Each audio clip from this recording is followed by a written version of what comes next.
Hello, class 7. Today we will discuss in history the impact of the Bhakti and Sufi movement. So let's start.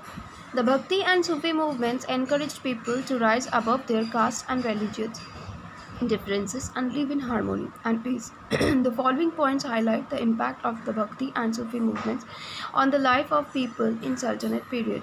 तो क्या बोल रहे हैं कि भक्ति and Sufi movement basically people को इनकरेज किया था कि वो लोग religious rituals ceremonies and sacrifices से ऊपर जाके रिलीजन को समझें एंड रिलीजन को एक्सेप्ट करें.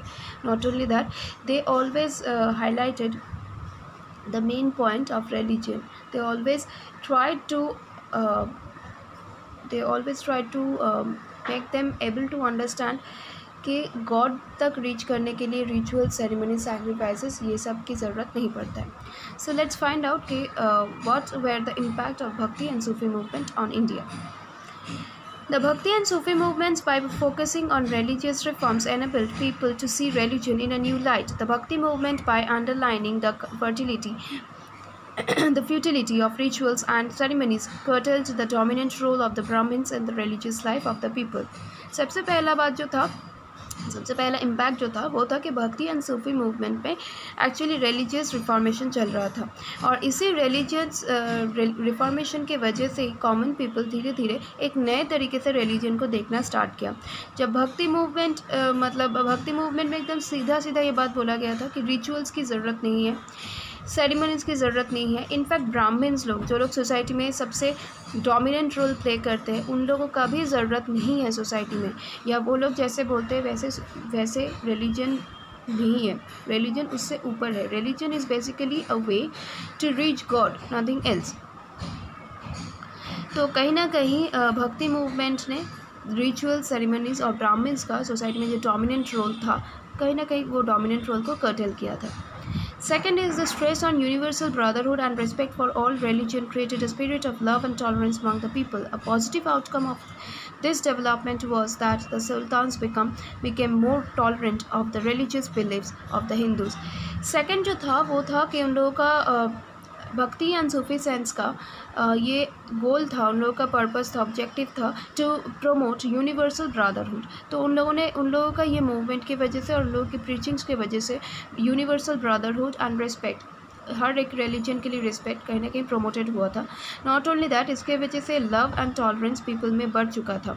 एंड इसका एक पॉजिटिव आउटकम ये था कि इसके वजह से मतलब ये भक्ति एंड सूफी मूवमेंट के डेवलपमेंट के वजह से कहीं ना कहीं सल्टनेट पीरियड के जो सुल्तान्स भी बहुत टॉलरेंट बन चुके थे दूसरे रिलीजन को रिस्पेक्ट करने के लिए.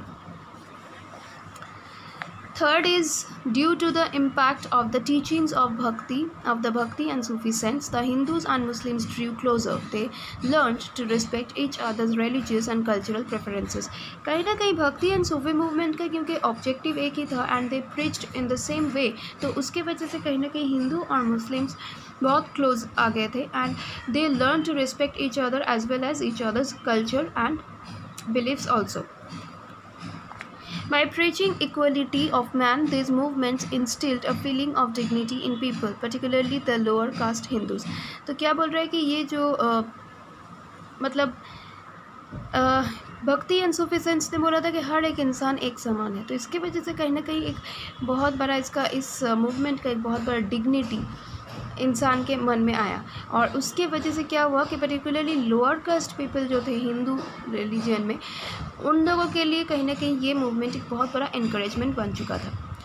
By stressing on meditation and devotional music as a means to reach God, these movements encouraged people to lead a simple life. तो क्या बोल रहा है कि कहीं ना कहीं बोल रहा है कि मेडिटेशन एंड डिवोशन में भक्ति एंड सूफी सेंस दोनों ने बहुत जोर दिया है.